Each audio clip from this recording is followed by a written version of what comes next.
আপনাকে যে যা বলে যেমন বলে শান্তি পাই, আপনি তাকে তেমন বলতে দিয়েন। তার বলাটা শুনে মুখ গুমরা করবেন না, হাসবেন, শুধু হাসবেন।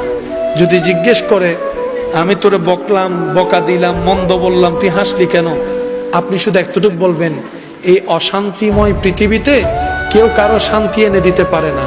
তা আমি ভাবলাম আমাকে দুইটা বকা দিলে যদি তোমার মন শান্তি হয়, আমার নামে দুইটা বদনাম করলে যদি তুমি শান্তি পাও, যাক আমি না হয় কষ্টই পেলাম, আমার আল্লাহর একজন বান্দাকে তো শান্তির ব্যবস্থা করে দিয়েছি, আল্লাহর একজন বান্দাকে শান্তির ব্যবস্থা করে দিয়েছি, তুমি শান্তি পাচ্ছ, এটা দেখেই আমার শান্তি লাগতেছে। মনে থাকবে ইনশাআল্লাহ। একটু কঠিন, কিন্তু বিশ্বাস করেন উত্তর দেওয়ার চাইতে বড় মজা হচ্ছে চুপ করে থাকা। প্রতিশোধ নেওয়ার চাইতে বড় মজা হচ্ছে ক্ষমা করে দেওয়া। একবার করে দেখেন, শয়তান করতে দিবে না, এটা সত্য। কারণ এগুলা করলে তো আপনি রহমত পাবেন। শয়তান তো এটা চায় না।